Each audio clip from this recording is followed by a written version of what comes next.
फिर एक प्रश्न पूछा, बड़ा बढ़िया सवाल है परीक्षित जी का। पुरुषस्येहम यद कार्यम म्रियमाणस्य सर्वसः। हे ठाकुर जी, हे मेरे गुरुदेव, एक मेरा सवाल है। म्रियमाणस्य किम कर्तव्यम?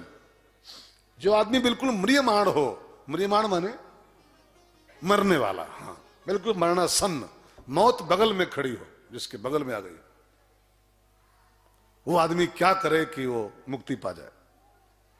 मृत्यु निकट आई खल तो ही, रावण से कहता ना, रावण कहता है मृत्यु निकट आई खल तो ही। जिसकी मौत बिल्कुल करीब आ गई हो, वो आदमी क्या कर ले फटाफट, कम समय में उसकी मुक्ति हो जाए। देखो, अगर परीक्षित जी पूछते कि मेरी मौत करीब आ गई है, मैं क्या करूं कि मेरा उद्धार हो जाए, तो परीक्षित जी जिस पांव से आए थे भागवत की पोथी लेके, उसी पांव लौट जाते। परीक्षित ने अपनी बात नहीं कही वहां पर, मैं मरने करीब हूं, मैं क्या करूं कि मेरा उद्धार हो जाए, यह नहीं कहा है। उन्होंने कहा म्रियमाणस्य किम कर्तव्यम, जो म्रियमाण है उसका कर्तव्य क्या है, जो मौत के बिल्कुल करीब पहुंचा हुआ है वो क्या करे कि उसकी मुक्ति हो जाए। ये प्रश्न खाली परीक्षित जी का नहीं रहा, ये प्रश्न तो पूरे लोक का हो गया, पूरे संसार का हो गया। म्रियमाण कौन नहीं है जी?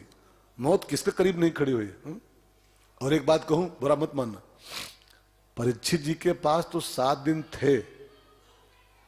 अगर बीच में जमरजो आता तो परीक्षित दिखाते उसको नोटिस, चुप, गेट आउट, मेरे पास 7 दिन है, मुझको श्राप मिला है कि मुझको 7वें दिन ही मौत आएगी। बीच में जमराज को भी धर दौड़ाते हो, लेकिन आपके पास, हमारे पास क्या है? उसके पास तो एफिडेविट है, उसके पास तो एक परवाना है कि मेरे पास 7 दिन है, लेकिन आपके पास क्या है? कागज दिखाओ कोई, कई दिन है? अरे 7 दिन छोड़ो, 7 मिनट भी है कि नहीं है, इसका भरोसा नहीं है। 7 सेकंड भी है कि नहीं है, इसका भरोसा नहीं है। अरे छोड़ो, एक सांस जो अंदर लिए हो उसको बाहर कर पाओगे नहीं कर पाओगे, इसका भरोसा नहीं, इसका भरोसा नहीं। तो ये म्रियमाण कौन नहीं है जी? कौन नहीं है? ये सवाल खाली परीक्षित जी का नहीं है, हम सब म्रियमाण ही तो हैं, हम सब मरने वाले ही तो हैं। उसके पास तो 7 दिन थे, आपके पास तो 7 मिनट भी शायद है कि नहीं, इसका भरोसा नहीं। तनिक दर्द यहां पर होती है बाईं तरफ, और जब तक फोन लगाओ,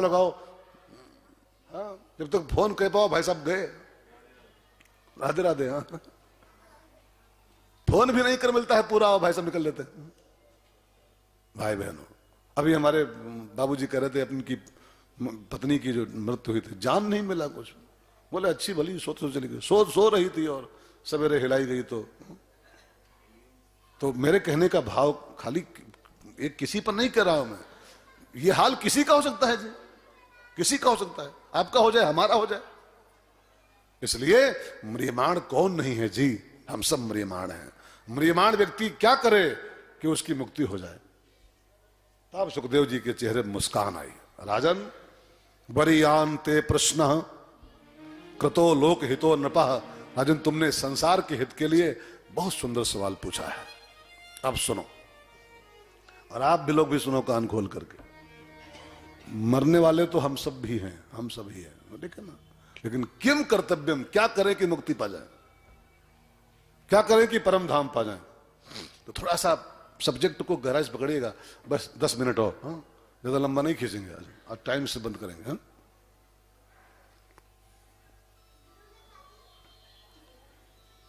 राजन, मुक्ति पाने का केवल एक उपाय बस है, केवल एक उपाय। कौन सा उपाय है? आप भी नोट करो सब लोग। मुक्ति पाने का केवल केवल और केवल एक उपाय है, बस। वो उपाय करो तो मुक्ति मिलेगी, और वो नहीं करोगे तो नहीं मिलेगी, साफ सी बात है। दूसरा कोई उपाय, वो गया हुआ जी सब ठीक है, लेकिन वो सब कोई उपाय नहीं है, वो श्रम है खाली, बस परिश्रम। कौन सा उपाय है? गीता में पढ़िए, भगवान ने खुद कहा है, मन एव मनुष्याणाम कारणम बंध मोक्षयो। इंसान के बंधन और इंसान के मोक्ष का केवल एक ही कारण होता है, उसका मन। मन ही बंधन करता है और मन ही मुक्ति करता है। बंधन कैसे करता है, मुक्ति कैसे करता है? लाइन नंबर 2 पढ़िए अगले। बंधाय विषयासक्तम मुक्तम निर्विषयम मनः। संसार में जुड़ा हुआ मन, ध्यान देना, संसार में लगा हुआ मन बंधन करता है और परमात्मा में लगा हुआ मन मुक्ति कर देता है। अब आप अपने को चेक कर लो, मन कहां लगा हुआ है? अगर संसार में लगा हुआ है, संसार की किसी वस्तु में, संसार के किसी व्यक्ति में अगर मन लगा है, तो फिर आप मुक्ति का ख्वाब मत देखिए, मुक्ति का सपनों मत देखना, संभव नहीं है। अगर मन लगा रह गया संसार के किसी पदार्थ में, किसी व्यक्ति में, तो फिर आप बंधन में ही हो। फिर गया न पया, गया पया से कुछ नहीं होने वाला। ये गया नहीं सो गया करो, सो गया तब भी नहीं कुछ होगा। वो कल धुंधकारी बोला था, याद? सो गया हमारी कर दो, मेरा उद्धार तभी नहीं होगा। एक गया तो एक गया, ठीक है ना?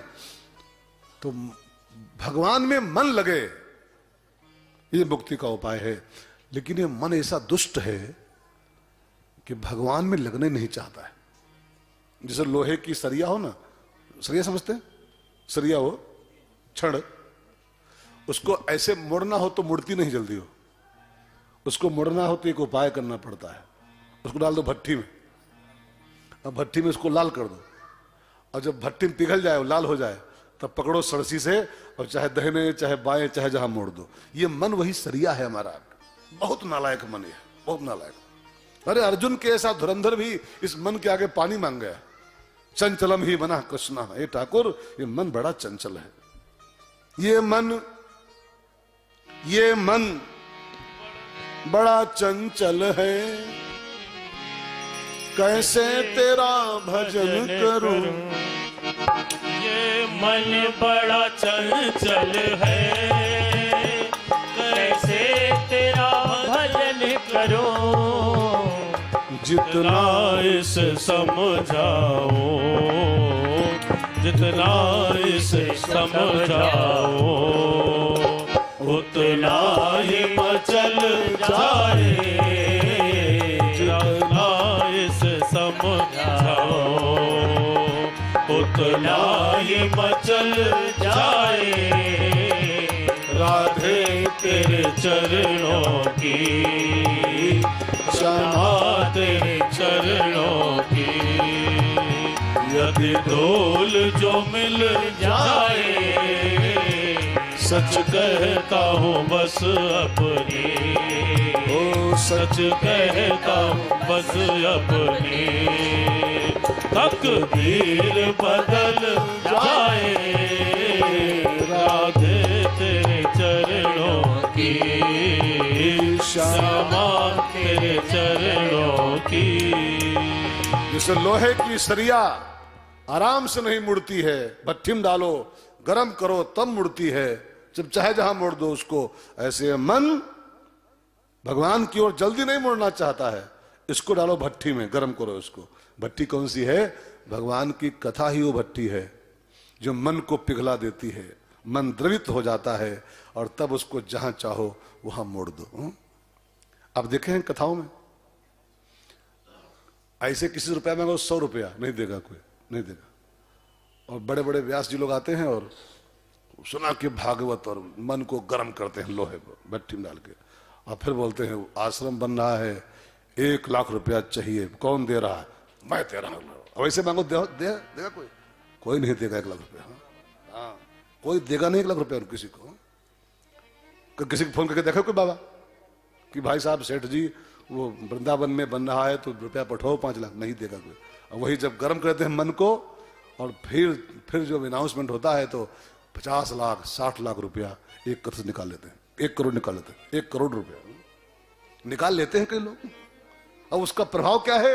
वही भट्टी में गर्म किया और फिर मोल्ड किया, माइंड वॉश कर दिया, फिर लाओ 11 लाख लाओ, 21 लाख लाओ, 5 लाख लाओ, 6 लाख लाओ, और लोग देते हैं, खुशी खुशी देते हैं।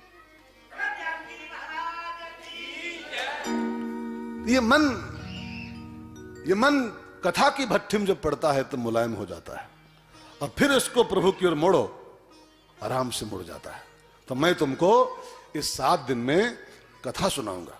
और तुम्हारे मन को डालूंगा भट्टी में, और इसी भट्टी में पड़ के तुम्हारा मन पिघल जाएगा, और फिर ठाकुर के चरणों में पिघल के चल लग जाएगा, और एक बार ये मन ठाकुर में लग जाए, बस मुक्ति का द्वार खुल जाता है।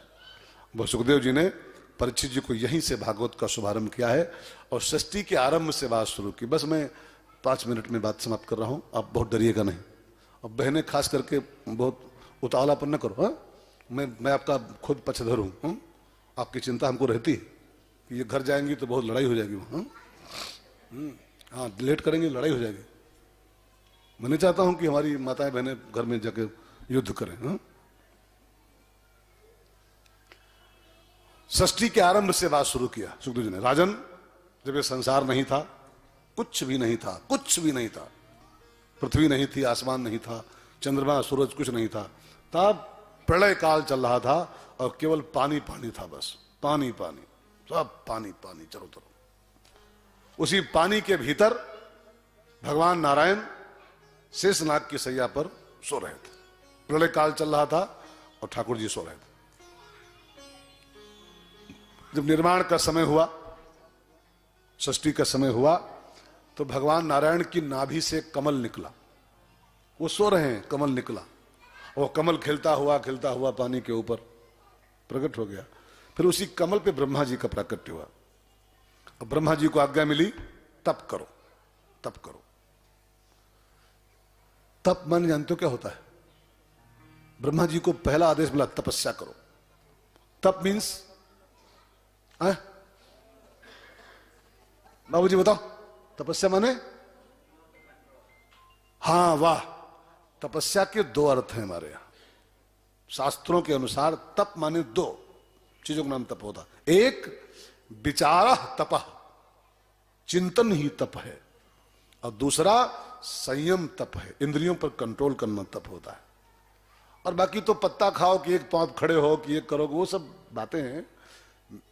चिंतन तप है, आत्मचिंतन और इंद्रियों पर संयम, 2 तपस्याएं मानी गई।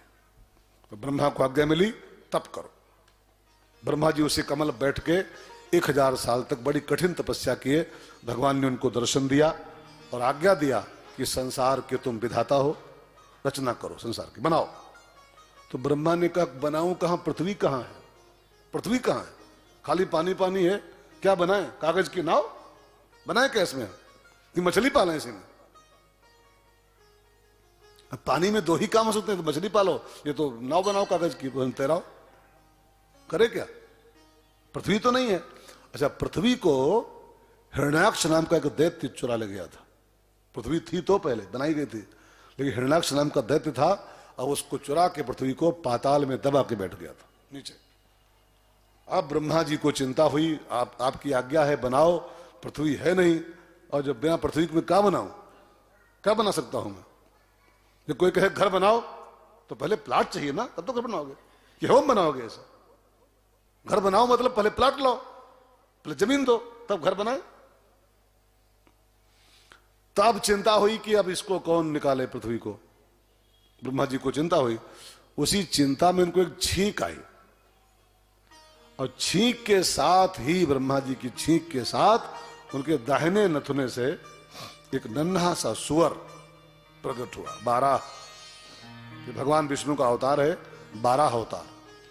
नन्हा सा मच्छर की साइज का सुअर खच से निकला, छींक के साथ ही हवा में खड़ा हुआ, और देखते ही देखते पर्वताकार हो गया वो।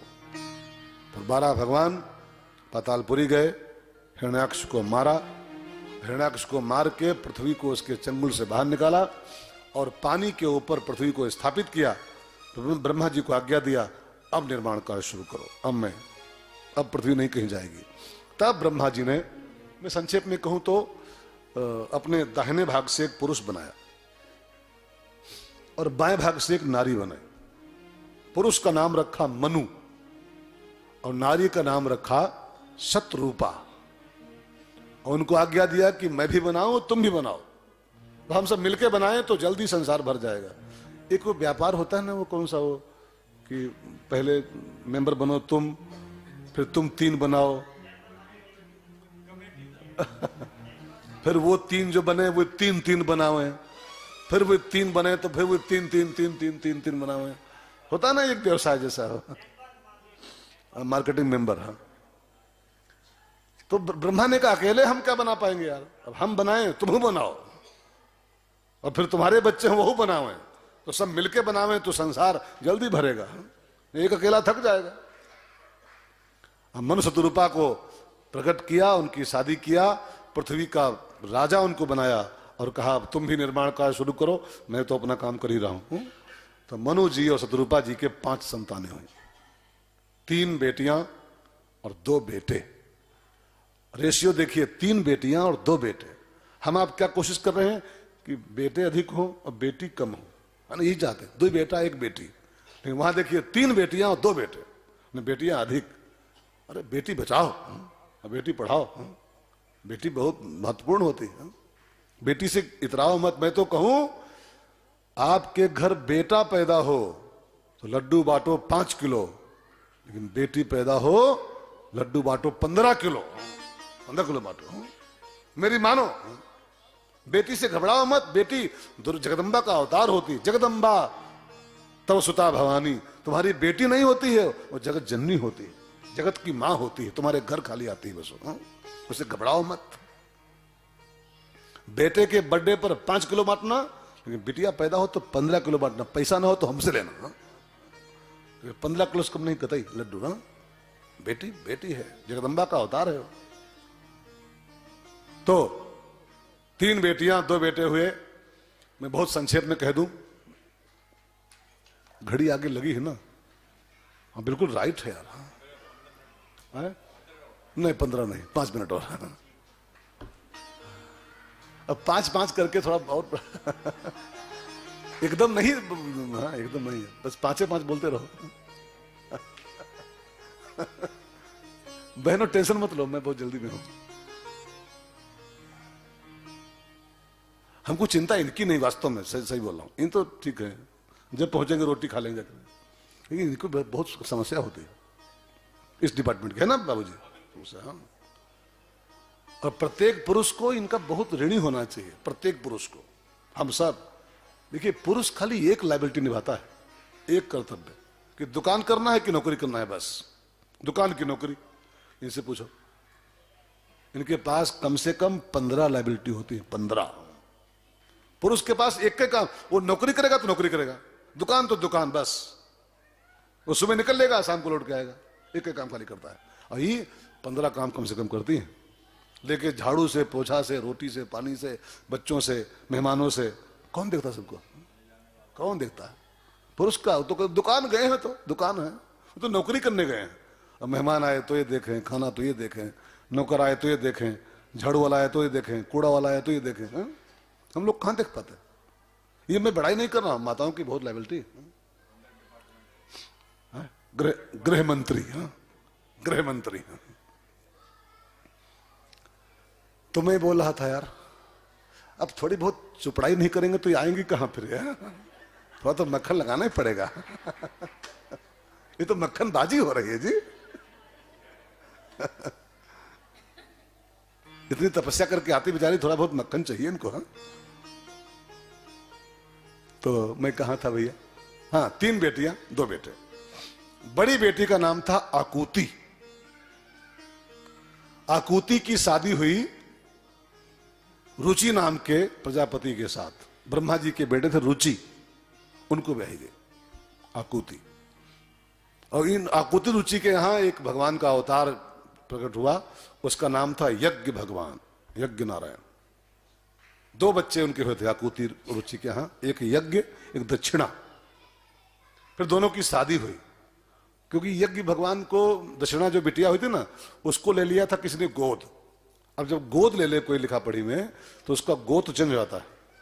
और फिर यज्ञ भगवान को दक्षिणा नाम की लड़की हो, थे तो सगे भाई बहन, थे सगे भाई बहन, लेकिन चूंकि गोद ले ली गई थी तो गोत्र चेंज हो गया। फिर यज्ञ भगवान को दक्षिणा नाम की वो लड़की ब्याही गई। यज्ञ की पत्नी का नाम है दक्षिणा।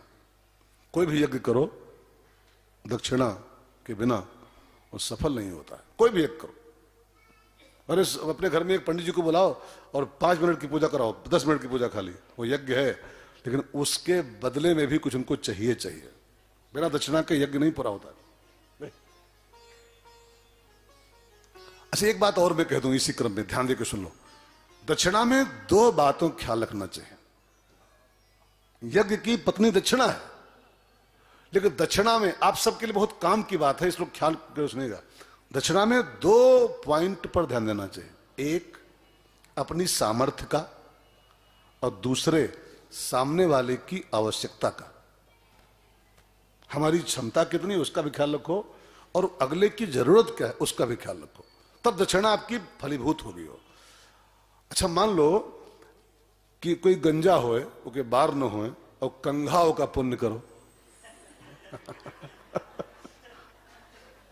यको बार खोपड़ी न होए, टकला होए, और कंघा, गुरु जी कंघा ले। तो कंघा गुरु जी क्या करें, उनके बरवे नहीं तो आपकी क्षमता क्या है और सामने वाले की आवश्यकता क्या है, इन दो बातों का ख्याल करना चाहिए। कई लोग कहते हैं दान दक्षिणा में क्या है, पत्रम पुष्पम फलम तोयम, पत्र पुष्प कुछ भी दे दो। नहीं, ये सब पर लागू नहीं होता है जी, सब पर लागू नहीं होता है। पत्र पुष्प के लायक हो तो पत्र पुष्प दो। अगर भगवान ने आपको उसी योग्य बनाया है तो पत्र पुष्प भी मना नहीं है। लेकिन अब सब बैंकें कचर रही हो और अलमारी से फूल हो, और तब हो कहो पत्रम पुष्पम फलम तोयम, ये पत्ती फूल आपको, और तो पाप हो जाएगा। तब पत्ती फूल अलाउ नहीं है उसमें।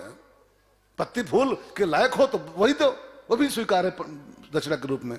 लेकिन जब भगवान ने सब कुछ दे रखा है, अलमारियां ठूस ठूस के भरी हुई हैं, तब पत्र पुष्प नहीं चलेंगे, नहीं चलेंगे। तो अपनी सामर्थ्य और सामने वाले की जरूरत दोनों का ख्याल रखा जाए, तब दक्षिणा का विशेष फल होता है। ठीक है ना। तो अब जाड़े में कोई शरबत पिलाए, जाड़े में शरबत दान करो, वो पाप हो जाएगा। जाड़े में चाय पिलाओ, है ना, जाड़े में शरबत नहीं, वो पाप हो जाता है जी। जाड़े में चाय का भंडारा कीजिए। यहां अगर कोई दिन चाहो तो जिसकी इच्छा हो तो चाय लगवाओ बाहर स्टॉल बढ़िया सा, है ना। हमारे श्रोता बाहर निकले तो कहते चाय पिए बाहर। हाँ, किसी की इच्छा हो कि मैं ये काम कर सकता हूं तो हिम्मत ना हारो। हाँ, बहुत लंबा खर्चा उसमें नहीं है, 200-400 रुपये खर्चा कर लिया है। बाहर बढ़े केतली भर के चाय रखो, कोई उठे जाड़े में, इधर भी रखे, एक महिलाओं के लिए, माताओं के लिए, इधर भी रखे। हाँ, केतली रखी ना तो कोई चाय पीना चाहे बाहर जाके पिया है। होना चाहिए, ये सब होती है कथाओं में व्यवस्था। बापू जी के यहाँ तो पूरी दावत होती है। हाँ, बापू जी के यहाँ पूरी दावत चलती है संग संग में। हाँ, मैं तो देखता हूं कथाएं बापू जी की, तो जितना खर्चा कथा में नहीं उनकी है, उससे 5 गुना खर्चा भंडारे में, खाली 5 गुना कथा की अपेक्षा। जो थाली लगती है, जो थाली श्रोताओं के लिए, वो भंडारा नहीं है। भंडारा तो खाली बनता है कद्दुआ और पूड़ी, कद्दू और पूड़ी। बापू जी के यहाँ कम से कम 2-3 सब्जी बनती हैं, एक दाल, मिठाई का पीस, रोटी, रसगुल्ला, चकाचक दावत दावत। और 2-4 लोग नहीं, 25,000 लोग खाना खाते हैं रोज, 25,000 लोग। तो हो सकता है अगर किसी की कोई श्रद्धा हो कि भागवत चल रही है, अगहन का महीना है, मैं चाय की सेवा करूं, तो कर सकते हो, लगा दो बाहर स्टॉल का करना, 2-4-500 ऐसे सही। हाँ? दुआएं मिलेंगी अच्छी अच्छी। तो मैं ये कुछ मेरा मन नहीं है, मैं तो ऐसे बोल रहा हूं भाव में, भाव का।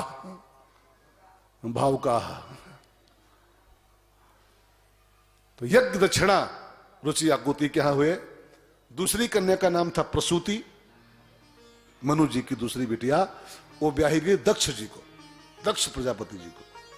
उसके यहां 16 बेटियां हुई, 16 गर्ल्स, और 16 में से 13 ब्याही गई धर्म को। 14वीं कन्या का नाम था स्वाहा, वो ब्याही गई अग्नि भगवान को। अग्नि भगवान है ना, उनकी पत्नी स्वाहा है, वो प्रसूति की बिटिया है। अग्नि में जब कुछ डालते हैं तो स्वाहा बोलते हैं, इदम स्वाहा, इदम स्वाहा। वो यज्ञ भगवान की अग्नि की पत्नी है वो, स्वाहा। 15वीं कन्या थी, उसका नाम था स्वधा, वो ब्याही गई पितरों को, पितृगणों को। और जब पितरों के नाम पर हम कुछ करते हैं तो उस पर स्वधा का उच्चारण करना होता है, तो पितरों को प्राप्त होता है वो। और 16वीं कन्या थी, उसका नाम था सती। सती मैया छोटी कन्या थी दक्ष जी की प्रसूति जी की, वो ब्याही गई महादेव जी को, और महादेव जी और सती की शादी तो हो गई, लेकिन वो निपटी नहीं कभी, बस 36 का आंकड़ा हमेशा बना रहा। आखिर में पिता के यज्ञ में गई, दक्ष की यज्ञ में, और जाके वहां जल गई, और फिर बनी पार्वती, फिर तपस्या किया, फिर महादेव को ब्याही गई, और तब से वो जोड़ी आज तक सलामत है, कायम है। भवम भवानी सहितम नमामि। तीसरी कन्या जो अंतिम थी मनु महाराज जी की, बस उसकी बात करके मैं समाप्त कर दूं, अब बच्चों की बात तो कल करेंगे। तीसरी कन्या का नाम था देवहूति। उसकी शादी हुई, दक्षिण भारत के महात्मा थे, उनका नाम था करदम, करदम ऋषि। करदम को देवहूति बह गई, और करदम और देवहूति के यहां जो बेटा हुआ वो सामान्य बेटा नहीं था, वो भगवान विष्णु का अवतार था। उसका नाम पड़ा कपिल, कपिल भगवान। जगत को सांख्य शास्त्र का ज्ञान दिया, और फिर अपनी माता के प्रश्नों का उत्तर दिया। फिर कपिल भगवान गंगा सागर में निवास किए, और वहीं पर उनका आश्रम आज भी बना हुआ है। आप लोग जो जाते होंगे देखे होंगे, कपिल आश्रम वहां है। देवहूति मैया ने जाने के पहले एक सवाल पूछा था अपने बेटे को, जब विदा कर रही थी वो देवहूति माँ, जब कपिल जी गंगा सागर जा रहे थे ना, तो उसके पहले माँ ने पूछा, देवहूति माँ ने, बेटा गंगा सागर जा रहे हो, अब पता नहीं भेंट हो कभी कि ना हो, तुम वहां जाके ध्यान करोगे, और मेरा भी अब जीवन क्या भरोसा, कब खत्म हो जाऊं, बुढ़ी हूं, तो मेरे एक सवाल का उत्तर दे दो, फिर जाओ। एक मेरा क्वेश्चन है उसको सॉल्व कर दो, फिर जाओ गंगा सागर। तो जाने के पहले भगवान कपिल ने अपनी माँ के एक सवाल का उत्तर दिया था। बस मैं वो एक सवाल और जवाब और बता दूं आपको, लास्ट प्रसंग है, बड़ा कीमती सवाल है, ध्यान देकर सुनेगा। माता देवहूति ने पूछा, कपिल भगवान, बेटा संसार के सब प्राणी सुख पाना चाहते हैं, सब सुखी होना चाहते हैं, लेकिन प्रॉब्लम क्या है कि सब दुखी हैं। सब सुखी होना चाहते हैं, सब सुखी तलाश कर रहे हैं। हमारी आपकी तलाश क्या है? सुख सुख सुख। लेकिन छाती भां धर के बताओ कि सुखी हो? सुखी नहीं हो। सब सुख ढूंढ रहे हैं, सब सुखी होना चाहते हैं, लेकिन सब दुखी, सब दुखी। तो मैं जानना चाहती हूं पुत्र कि सच्चा सुख कहां मिलता है। जो तलाश है जीव की सुख, वो सुख कहां प्राप्त होता है, कैसे मिले जीव को? बड़ा बढ़िया सवाल है। सुखी तो होना हम लोग भी चाहते हैं, लेकिन सुख का पता नहीं पता है कि कहां रहता है, कैसे मिले। तो सुखदेव भगवान कपिल ने यही उत्तर दिया था कि मां, लोग सुख को ढूंढ तो रहे हैं, सुख पाना तो चाहते हैं, लेकिन सुख का एड्रेस उनके पास नहीं, पता नहीं पता है इनको सुख का। अब बेपते ढूंढोगे तो कहां ढूंढ पाओगे? बेपते कोई चीज ढूंढो, कोई लखनऊ जाए हमको ढूंढे, वहां चारबाग पे उतरे, रमेश भाई कहाँ रहते हैं, तो ढूंढ पाओगे? वहां पर परफेक्ट एड्रेस चाहिए आपको मेरा, कि फला मोहल्ला, फला सेक्टर, मकान नंबर फला, आसपास का सिचुएशन कोई और, तब पहुंच पाओगे। ऐसे लखनऊ पहुंचो, रमेश भाई सुकुल मिलना है, कहाँ रहते हैं, तो ढूंढ भी हो, ढूंढ भी हो। कोई कानपुर जाए और बाबूजी को ढूंढे कि कहाँ रहते हो, कोई ढूंढ पाएगा? ऐसे पता चाहिए पहले। तो सुख तो पाना चाहते हैं हम लोग, लेकिन सुख का एड्रेस नहीं पता है, बिना पते के उसको ढूंढ रहे हैं। तो मैया, पहले सुख का पता मालूम होना चाहिए, कहां है सुख, उस पते पर जाओ तो मिलेगा। उस सुख का पता क्या है? सुख का पता क्या है? नहीं पता, लिखो, नोट करो। सुख जब मिलेगा यही मिलेगा, इसके अलावा कहीं नहीं मिलेगा। जो आनंद सिंधु सुख राशि, जो आनंद सिंधु सुख राशि, सी करते त्रय लोक सुपासी, सी करते त्रय लोक सुपासी। सो सुख धाम राम असनामा, सो सुख धाम राम असनामा। अखिल लोकदायक विश्रामा, अखिल लोकदायक विश्रामा। सुख का ठिकाना है परमात्मा के चरण, सो सुखधाम राम। राम सुखधाम है, राम सुख की खान है, और जब राम के चरणों में पहुंचोगे तब सुख की प्राप्ति होगी। तो मैया ने एक सवाल और पुटअप किया उसी में से कि राम की प्राप्ति कैसे हो? राम मिले तो सुख मिले, लेकिन राम कैसे मिले? तो भगवान कपिल ने कहा, माता जी, राम को पाने का भी केवल एक ही उपाय बस है। कौन सा? कि राम जी से मिलने का। सुख पाने का उपाय राम, राम को पाना है तो राम जी से मिलने का। सत्संग ही बहाना है, राम जी से मिलने का सत्संग ही बहाना है। चलो सत्संग में चले, चलो सत्संग में चले, हमें हरि गुण गाना है। राम जी से मिलने का सत्संग ही बहाना है। सुख पाना है तो राम की प्राप्ति करो, और राम की प्राप्ति करना है तो किसी संत का संग करो। तो मैया ने एक सवाल और पूछा, अंतिम सवाल, कि बेटा आप तो बोल दिए कि संत का संग करो तो राम मिल जाएंगे, और राम मिलेंगे तो सुख मिलेगा, लेकिन संत कौन? हु इज संत? कपड़ों से कोई संत होता है? काली साल डाले हो तो संत है? हो चंदन लगाया हो तो संत है? माला पहने हो तो संत है? नहीं। खड़ाऊ पहनता हो तो संत है? संत की परिभाषा है सब नहीं। संत माने क्या होता है? हमारे बापूजी एक परिभाषा किए थे। मैं वैसे तो बहुत कुछ बोल सकते हैं इस पर। हमारे बापूजी एक परिभाषा किए थे, मुझे बिल्कुल टच करती परिभाषा है, मुझको छूती हुई। 3 पहचाने संत की होती, प्लीज। उसकी सूट मत देखिएगा, उसका ड्रेस नहीं, यूनिफॉर्म नहीं, वेशभूषा नहीं। संत की 3 पहचाने होती हैं। एक, जिसके पास वेद भले न हो, वो वेद का ज्ञाता न हो भले, लेकिन जिसके दिल में दूसरों के प्रति संवेदना हो, वो संत है। वो संत है। वैष्णव जन तो तेने कहिए, जे पीड़ पराई जान, जो किसी के दर्द को समझता हो। पर दुख द्रवहि संत सुपनीता, जो दूसरों की दर्द को समझता हो, वो सूट चाहे जो पहने हो, वो संत होता है। वेद ना हो कोई हर्ज नहीं, संवेदना होनी चाहिए। नंबर 2, ये मेरी बात नहीं, बापूजी की बात है पूरी कही हुई। नंबर 2, उसके पास भूमि भले न हो, जमीन जायदाद भले न हो, लेकिन भजन की भूमिका होनी चाहिए। जमीन उसके पास चाहे 1 सेंटीमीटर न हो, लेकिन भजन की भूमिका बना के जो बैठा हुआ है, जो भजन की भूमिका बना के जी रहा है, वो संत है।